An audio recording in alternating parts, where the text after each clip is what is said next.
So that's us on the weighbridge here. I've just done a gross vehicle weight, which is the whole vehicle on the weighbridge. So we've got that reading, and I've done the rear axle on this one. So I've just taken the front axles off the weighbridge. So I've got the total amount of weight on the rear axle. We can't do it the other way round because there's no room the other end. I could take the vehicle off and turn it round and do it that way, but it's an extra way and they would charge me an extra tenner, so it's not worth it. We can do a rough calculation to find out what the front axle is, but I'm not too worried about that. It's the gross vehicle weight and the rear axle weight which we're concerned about. Let's have a look at the figures. After getting our van weighed at the public weighbridge, we've got the results here. So this is what we've found. So the results are that the weight of our van is 3,760 kilograms. That's its maximum gross weight, MGW. And the rear axle, because we only weighed the rear axle, only can do it on this particular weighbridge, is 1,980 kilos. So what they've literally done is taken that from that and said that the front axle is 1,780. Not strictly true, but it's close enough. Because the correct way to weigh a vehicle is obviously maximum gross vehicle weight is to put the entire vehicle on the weighbridge, and then to do the rear axle, which is what we did because that's the most important one as far as we're concerned, is to just drive the front wheel so it's just off the front of the weighbridge, and then get the readout from that, obviously remaining in the vehicle.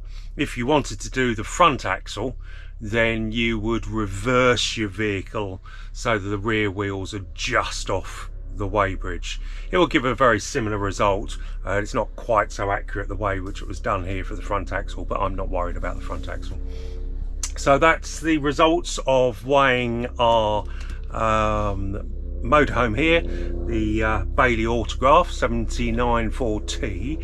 What I'll show you is the VIN plate which we've got on this, so you can work out, so you can see where your gross vehicle weight is, axle 1 and axle 2.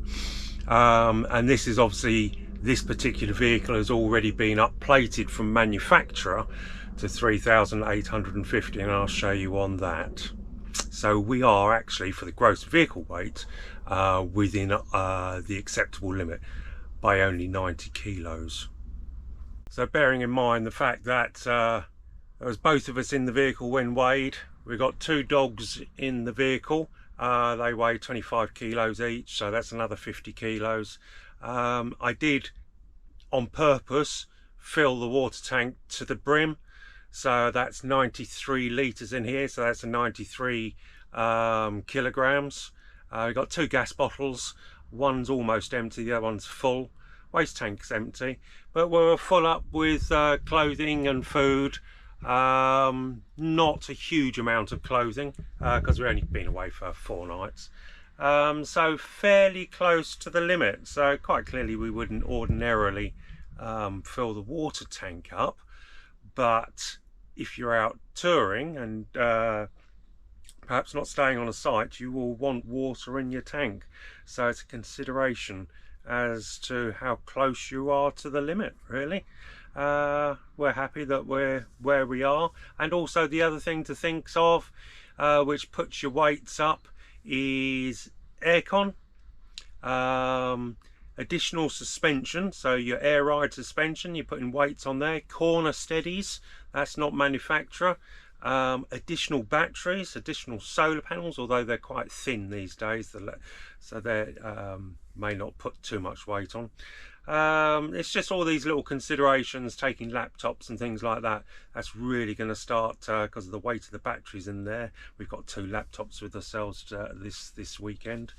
So yeah, pretty close to the limit, really. Worth considering, that's all. Get yourself down to a weighbridge. Doesn't take long. Took us about 10 minutes, I suppose, 15 tops by the time we got it all organised, weighed, and then came out again. And that cost us £10 to have it done. Nothing really, but very valuable exercise worth doing, so we know what we're at. Doesn't mean we're at that level every single time we go away, depends on what we take with us, but we've got an idea now. So up to you. Get down to your weighbridge, give it a weigh, see what you got. So the other thing which needs to be considered if you are carrying a little bit of excess weight on your motorhome is your tyres, to make sure that they are capable of carrying the weight. So we had fitted the Michelin Cross Climate camping tyres for our particular vehicle, and these for ourselves have the weight limit on them written on the outside of the tyre, which tells us how much the tyres can, how much weight the tyres can take when the van is loaded up. So for ourselves it is 1,250 kilos per tyre, so that's 2.5 tonne per axle. So we are within our limits for the tyre rating. So we've got the 16-inch wheels on this. If you went down to 15-inch wheels, perhaps the tyre rating might be a little bit lower. There will be individual tyre ratings for individual tyres, of course. So you just got to make sure that you're within that, and if you're above it, then you're putting excess stress on those tyres, aren't you, beyond what they've been designed to do, and so you're risking your motorhome there because these tyres are under stress, and yeah, we know what could potentially occur. So just be careful with the tyres things, that if you are overweight for the tyre rating,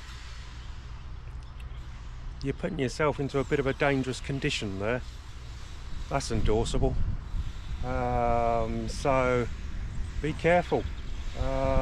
Is it worth it? At the end of the day, motorhomes cost a lot of money, and it's got all our valuables in it as well as us are in it. So get the right tyres for the weight which you are carrying, and all should be fine out on the roads.